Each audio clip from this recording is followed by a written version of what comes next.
আপনারা জানেন বাংলাদেশ শ্রমিক অধিকার পরিষদের সভাপতির উপরে গাজীপুর বোটবাজার এলাকায় রাত 12টা নাগাদ সন্ত্রাসী হামলা হয়। এখন সভাপতিকে নিয়ে আমরা তাজউদ্দিন মেডিকেল কলেজে এসেছি, ইমার্জেন্সি চিকিৎসা নিচ্ছে। এই মুহূর্তে যিনি হামলার শিকার আমাদের সম্মানিত সভাপতি শ্রমিক অধিকার পরিষদের আব্দুর রহমান, আমরা তার মুখ থেকেই শুনবো আসলে যে কিভাবে কি ঘটনাটা ঘটছে। আর আমি আগেই বলে রাখি, গণ অধিকার পরিষদ হেলাফেলা কোনো সংগঠন নয়, রাজপথ থেকে গড়ে ওঠা সংগ্রামের মধ্য দিয়েই সংগঠন। সুতরাং গণ অধিকার পরিষদের সামান্য একটা কর্মীর গায়ে যদি এই আঘাত আসে, তাহলে জুলাইয়ের ওপর আঘাত আসার সময়। সুতরাং এটা কোনোভাবেই আমরা বরদাস্ত করব না। এর বিচার মাস্ট করতে হবে। এই হামলায় যারা জড়িত তাদের বিচার মাস্ট করতে হবে। আসসালামু আলাইকুম।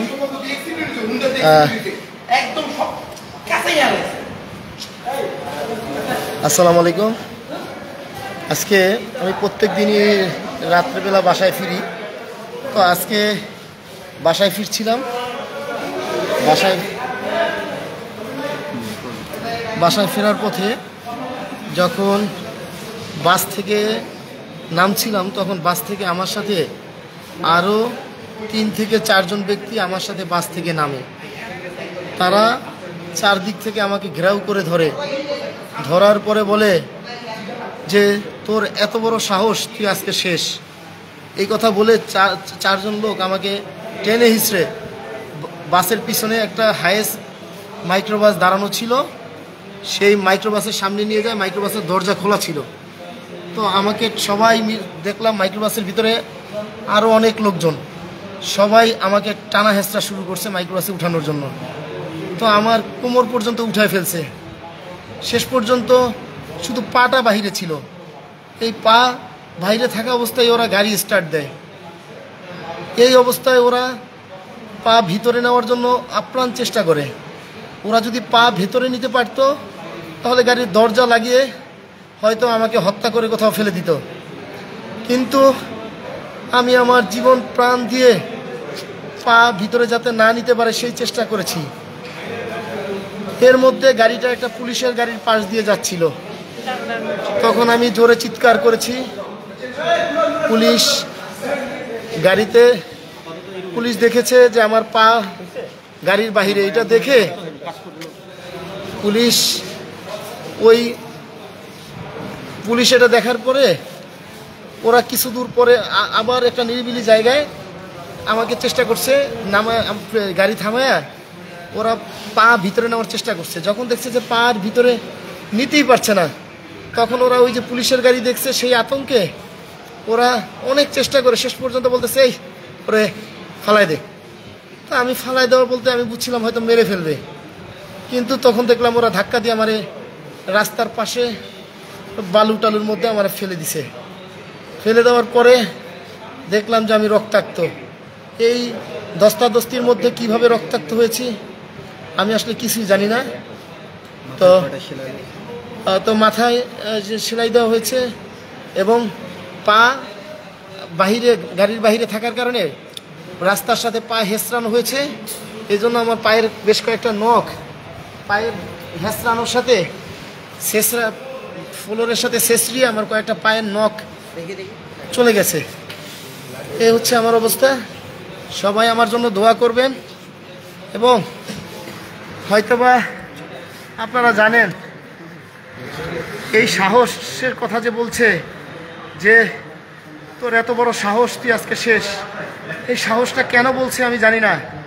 এইটা কি জুলাইয়ের ভূমিকার জন্য সেই সাহসের কথা বলছে, নাকি আগামী নির্বাচনে গাজীপুর 6 আসন থেকে গণ অধিকার পরিষদের প্রার্থী হিসাবে আমাকে ঘোষণা দেওয়া হয়েছে? এমনও হতে পারে তার জন্য কেউ ক্ষুব্ধ হয়ে আমার সাহস মিটিয়ে দিতে চেয়েছে, হতে পারে। আবার এমনও হতে পারে হয়তো গণ অধিকার পরিষদ ঘোষিত 36 জন প্রার্থীর মধ্যে আমি একজন। হয়তো আমাকে হত্যা করে কেউ বিএনপি জামাতকে ফাঁসাতে চেয়েছে, সেটাও হতে পারে। কিন্তু এই রহস্য উদ্ঘাটন পুলিশকেই করতে হবে। কারণ পুলিশ দেখেছে, ওই গাড়ি দেখার পরও পুলিশ আটক করে নাই। আমার প্রশ্ন, পুলিশ কেন আটক করে নাই? পুলিশ ওই গাড়ির পিছনে ধাওয়া করেছে, তারপরও গাড়িকে কেন আটক করে নাই? ওইখানে হয়তো খুঁজলে সিসি ফুটেজে পাওয়া যাবে, হয়তোবা, হ্যাঁ হয়তোবা সিসি ফুটে পাওয়া যাবে। তবে আমাকে হত্যার উদ্দেশ্যে হামলা করা হয়েছে। হাসিনা, এই যে দেখেন আমার বুলেটের দাগ, হাসিনার বুলেট আমার বুকে এখনো রয়েছে। 28 অক্টোবরে আমি গুলিবিদ্ধ হয়েছি। এই গুলি, এই ভয় আমাকে থামাতে পারিনি। আজকের এই ভয় ভীতি, আমাকে এই হত্যার চেষ্টা আমাকে থামাতে পারবে না।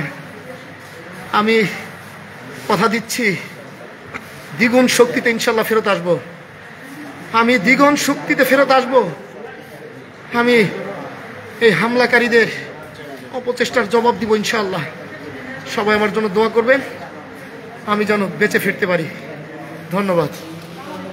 আপনারা জানেন ইতিমধ্যে গাজীপুর কমিশনার, পুলিশ কমিশনার এবং এই থানার যিনি ওসি আছেন তাকে জানানো হয়েছে, তারা উদ্ধারকৃত মোবাইলটি যখন উদ্ধার করবে হয়তো আমরা অনেক কিছু তথ্য পাবো। পুলিশও আশ্বস্ত করেছে যে সন্ত্রাসীদের অতি দ্রুত যাতে গ্রেপ্তার করা যায় সেই চেষ্টায় তারা চালাচ্ছে। আমরাও বিশ্বাস করি যে এই জুলাই যারা যোদ্ধা, তাদেরকে রক্ষা করতে বাংলাদেশের বর্তমান যে আইন শৃঙ্খলা রক্ষাকারী বাহিনী তারা সর্বোচ্চ চেষ্টা করবে এবং গণ অধিকার পরিষদের সামনের থেকে নেতৃত্ব দিয়েছে জুলাই, সেই জুলাই কখনো বৃথা যেতে পারে না। এই হামলাকারীদের অতি দ্রুত গ্রেপ্তার করে তাদের বিচারের আওতায় আনতে হবে, এটা আমাদের জোর দাবি, আমরা দাবি জানাচ্ছি।